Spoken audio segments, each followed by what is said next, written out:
সবাই হেগে টেগে দিচ্ছে, চ তো একটু বাড়িটা থেকে ঘুরে আসি। চল ঘুরেই আস। এই হাসছে হাসছে, তোদের মতো এই সব ঢ্যামনা বাচ্চাগুলোর জন্য আমাদের বাড়িটা আজ হাগায় ভয়ে পরিণত হয়েছে। আরে কাকা এটা তো হাগছে না, শাক দিচ্ছে। কত বড় গাছটা হয়েছে। রে শালা, কি আমি কি করি? আমি এই তো রে ছেলেটা কি মারা টারা গেল নাকি রে? আরে ওইসব বাচ্চার বউ। ওই না রে, কি হলো? ছেলেটা মারা গেছে। পুলিশকে যদি হবে না তো অন্য জায়গায় লুকিয়ে দে। আরে কি আরে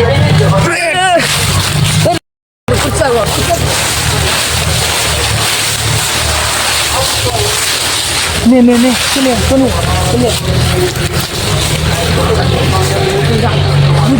তুই ওদিকে ঢুক, আমি এদিক দিয়ে আসছি। এত মরা মানুষ থেকে দাঁড়াতে পারছি না, কত খায়।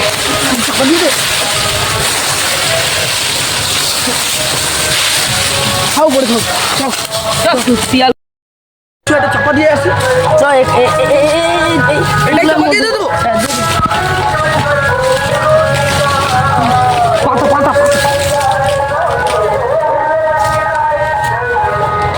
ঠিক আছে চল, এবার পালিয়ে চল। এটা ধুয়ে ফেলতে হবে, তাড়াতাড়ি চল, তাড়াতাড়ি চল।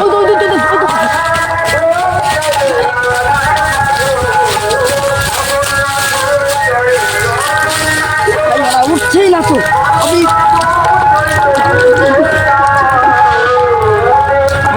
উঠছে না রে, কি করা যাবে? ঘরে যে সাবান দে। ঠিক বলছি।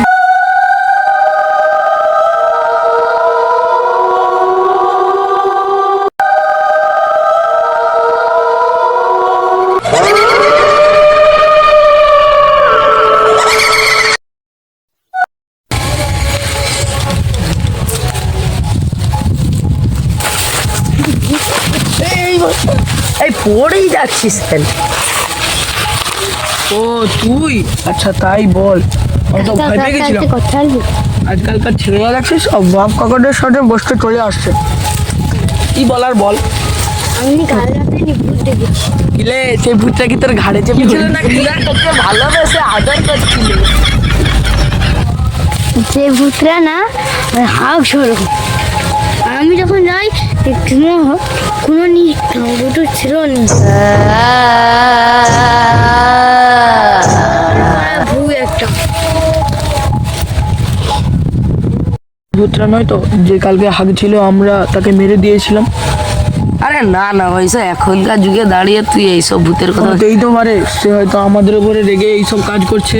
আরে না, এইসব বাচ্চা ছেলের কথা কেন শুনে? এই ভূতের বইটাই দেখা তো ভয়টা পেয়ে যাবে ওরা। ভয় লাগছে সে যদি এসে আমাদেরকে কিছু করে। আরে না কিছু, এই তুই যা তো এখন, যা না তাড়াতাড়ি ঘরটা যা।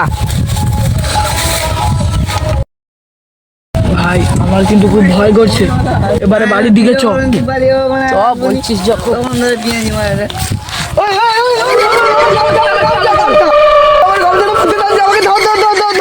কোথায় ভূতটা টানছে? এই গেলে তো গাছে আটকে গেছে। এলে বেরিয়ে পড়ে, ভূতটা যদি সত্যিকারে বেরিয়ে পড়ে।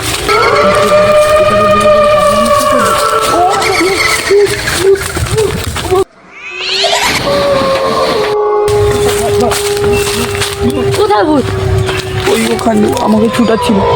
এই তো তোর ফোনে কি গন্ধ? আয় আজ অনেক পরিশ্রম হয়েছে। বুঝছি এই মাথায় মাথায় কি কি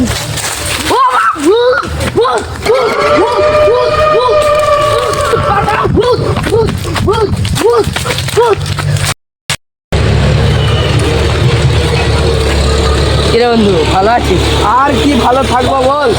কালকে সেই ভূতটা না আমাকে ছুটিয়েছিল, আমি ছুটতে ছুটতে প্যান্টের দিকে ফেলেছিলাম। তারপরে আমি ঘুম থেকে উঠে দেখি আমি সত্যিই প্যান্টে হেগে ফেলেছি। তাই কেন? তুই কি স্বপ্ন দেখছিস? তোকে তুই তো শুধু স্বপ্নে দেখেছিস, আমি তো সত্যিকারে দেখেছি। আমাদের সেই দক্ষিণ বাড়িটা আছে না, সেখানে আমি মাটি কাটছিলাম, একটু হাঁপিয়ে যেতে আমি বসতে এসেছিলাম।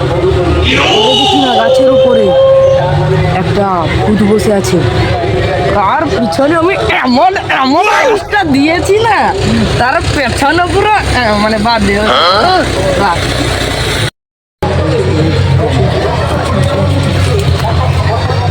ওখানে আমি থাকবো নি গো, কেন ঝর্ণা বৌদি কি বলি?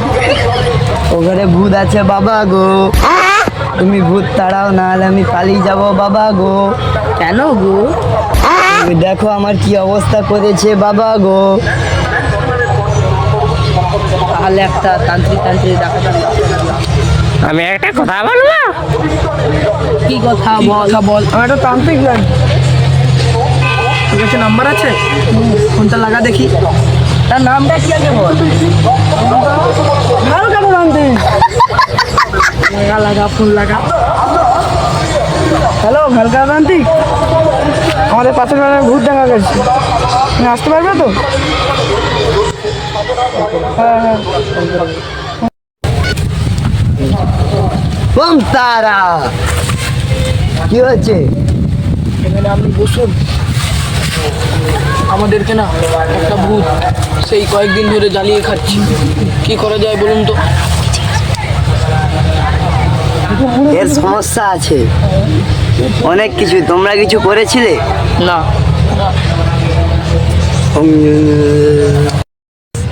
বোম তারা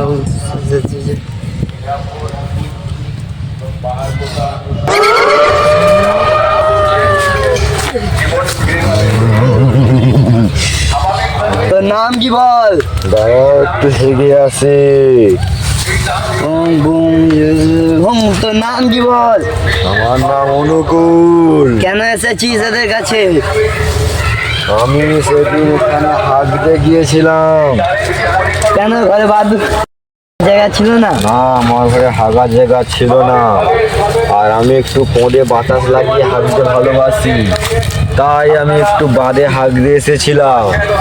এই যে সাইডে দুজন ব্যক্তি বসে আছে, ওরা আমাকে ইটকাল ছুঁড়ে মেরেছে। এটা কি উচিত? তা অনুচিত। আমি এদের শাস্তি চাই। তুমি কি চাও বলো? এদেরকে পুলিশে দিতেই হবে, না হলে এদের আমি রক্ত চুষে খাবো। বাবা উপায়? এর একটাই উপায়। কি কি? পুলিশের কাছে সারেন্ডার হতে হবে।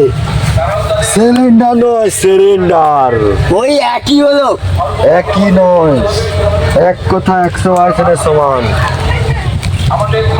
আমি যেটা বলবো সেটাই হবে।